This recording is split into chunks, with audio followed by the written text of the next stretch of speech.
And welcome to the Jimmy Real Estate TV show. We have a lot to talk about, but first, I want to talk about what the Federal Reserve Chairman, Mr. Powell, said yesterday about inflation, about the rates. So the rates went up again by 3/4. He said that inflation is not going to slow down. He does not see any reason as to why he should lower the rates.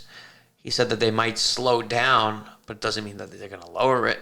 They're just going to slow down on how high they're raising it.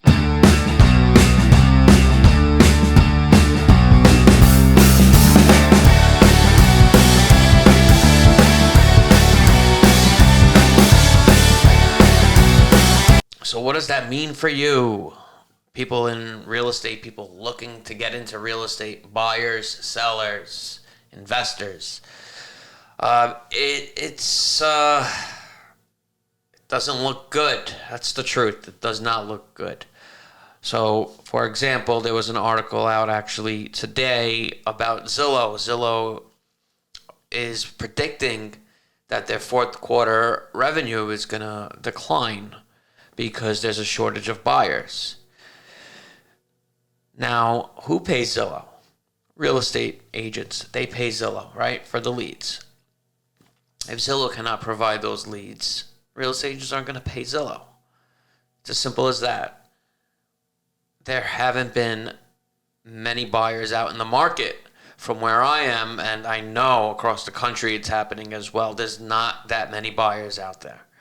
Actually, mortgage applications are at a 20-year low. That's big. Now, why haven't the prices dropped dramatically? Why hasn't there been a real estate crash? The reason is that there's still a shortage of homes for sale. Low supply. I mean, if there was a high amount of supply, then you'd see a lot more prices dropping.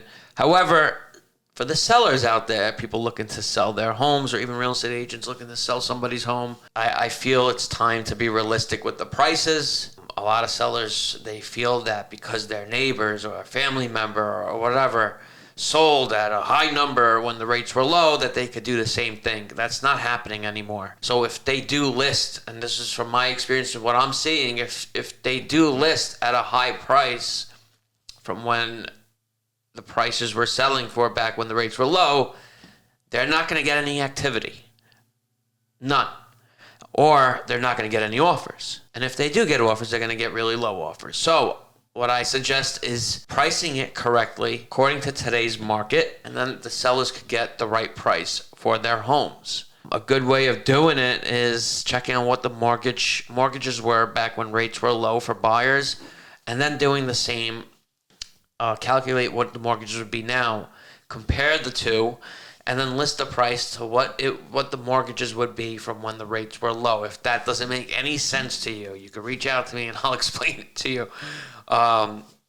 Information is down in the description below.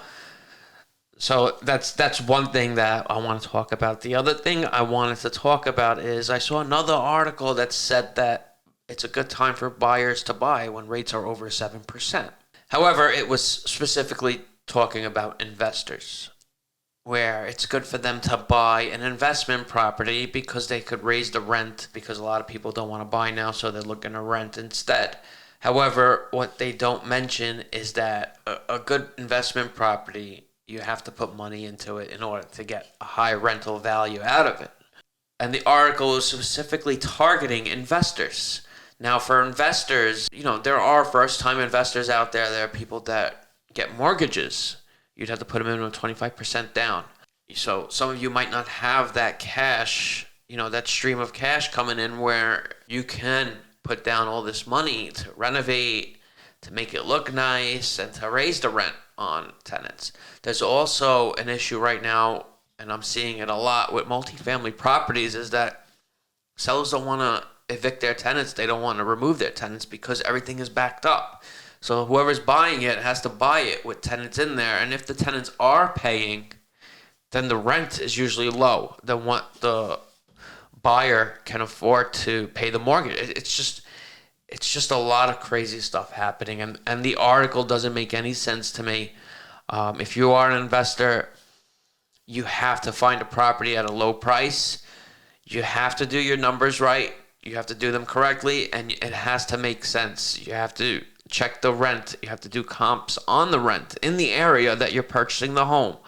And when you do it, think about cash paying tenants and think about program paying tenants, because the programs usually pay more than the cash, depending on where you are. So you can always reach out to me, ask me the questions. I can help you out. But that's all for now. One more thing. Are we going to see a real estate market crash because of all this? I can tell you that I'm seeing so many pre-foreclosures. Notice of defaults are being sent out by the banks because borrowers, aka the homeowners, haven't been paying their mortgages. So if the homeowners, aka the borrowers, do not do a loan modification, do not do any of the options the banks give them besides a short sale or let their home go into foreclosure and sell at auction or an REO listing, then yes, we're going to see a lot more supply. We're going to see prices drop dramatically, and we might see a crash. That's the truth. Any questions, you can comment down below. You can subscribe, like. Actually, you can subscribe, but I want you to subscribe. So subscribe. Like the video. Comment down below. I'll see you on the next video. Thank you for watching.